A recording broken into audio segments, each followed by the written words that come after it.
Hello, my name is Jack Fotheringham, and I'm the current president of the University of Saskatchewan Space Design Team. The University of Saskatchewan Space Design Team, or USST, is comprised of business students, biology students, physics students, and of course, engineering students from all different departments. The USST was founded in 2005 when we began working on nanosatellites and space elevators. Since then, we've turned our attention to the Mars rover, one of which we've developed here for competition in the ERC in 2015. This rover is known as both Marco Mark II and Saskatchewan, reflecting the name of our province and our post-secondary institution, the University of Saskatchewan.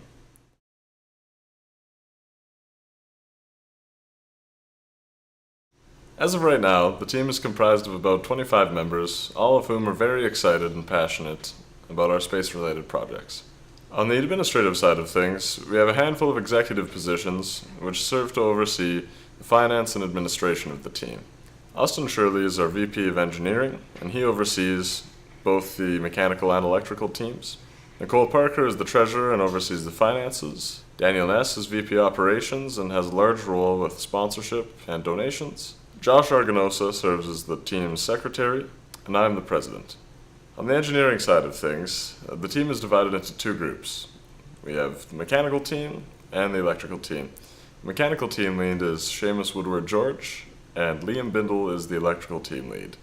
The mechanical team obviously focuses on mechanical aspects of the rover, and the electrical team focuses on coding and the electronics.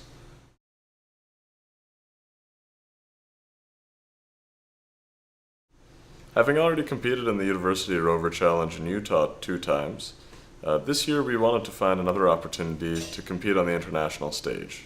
The ERC gives us another chance to test our rover's abilities and gives us more experience overall as a team.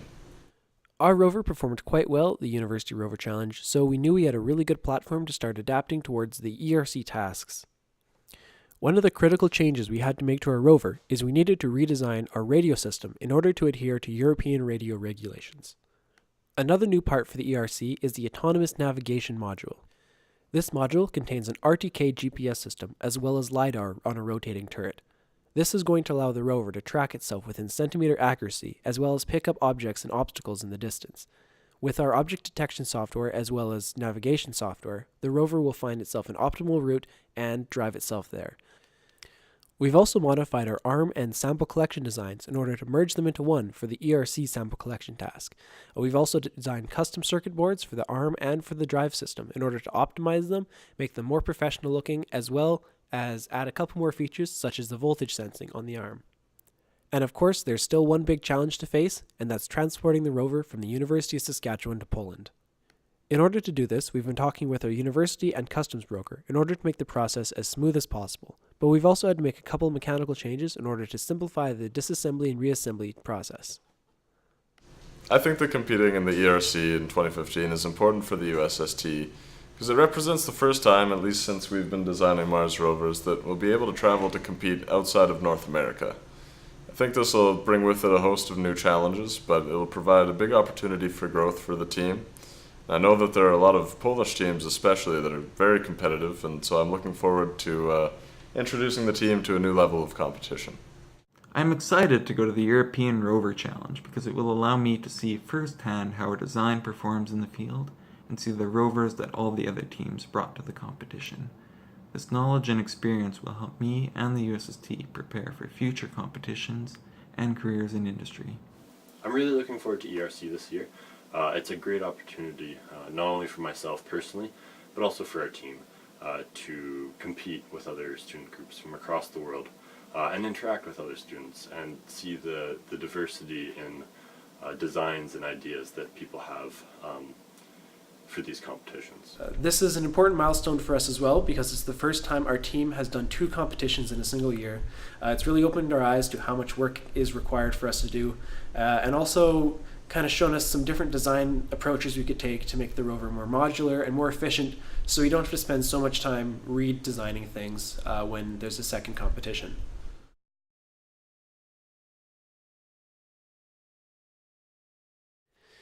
Our rover has a big red safety button, which acts as an emergency battery disconnect. To operate it, all you must do is press it down and the rover will immediately stop and the battery will be disconnected from the rest of the systems.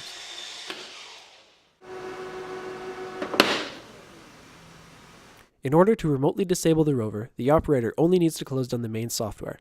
With a graceful exit, all of the threads and subsystems are shut down cleanly. However, in case of an emergency or software crash, all of the subsystems have a very short timeout, so if it does not receive its watchdog packet, it will stop immediately.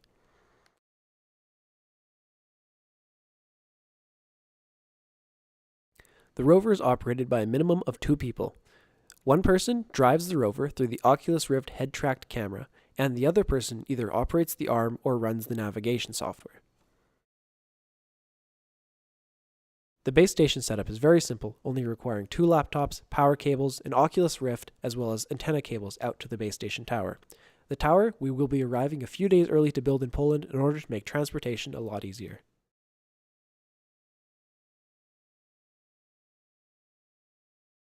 Our rover is mainly based around a rocker bogie suspension design. This suspension uses aluminum plate arms on each side, as well as a steel shaft and gearbox in the middle. This synchronizes the arms, so that when one arm is lifted by a rock, the arm on the other side is pressed into the ground to maintain full wheel contact at all times.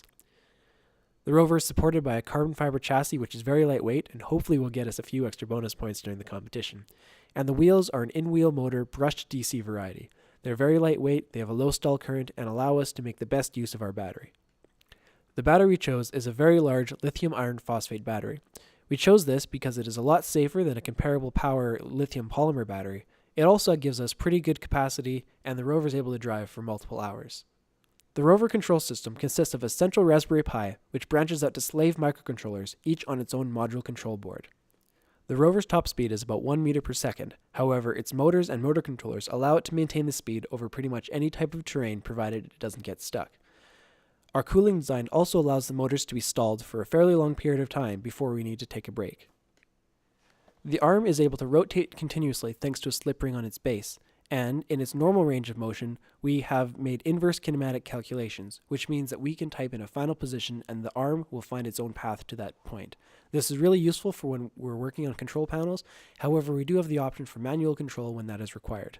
The gripper is entirely 3D printed, and because of this, we're able to do some interesting things with both range of gripper attachments as well as gripper motion. Because of a clever gearbox we've designed at the base of the wrist, we're able to continuously rotate and open and close at the same time, without twisting wires or risking any sort of tangling. The arm is designed to grip and manipulate 5 kilograms at the end effector. However, the 2 main linear actuators are a lot more powerful than that, and provided we can get a good grip on something, we can lift something up to 20 kilograms. As mentioned earlier, our soil collection mechanism involves mounting both the arm and the drill at the same time.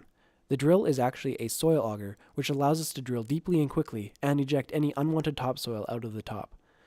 We also are attaching small moisture and pH sensors onto our soil auger in order to get a little bit of data about the soil as we drill. Well, I can say that on behalf of the team, all of us are very much looking forward to going to Poland in September of 2015. Thanks for watching our video. Do widzenia!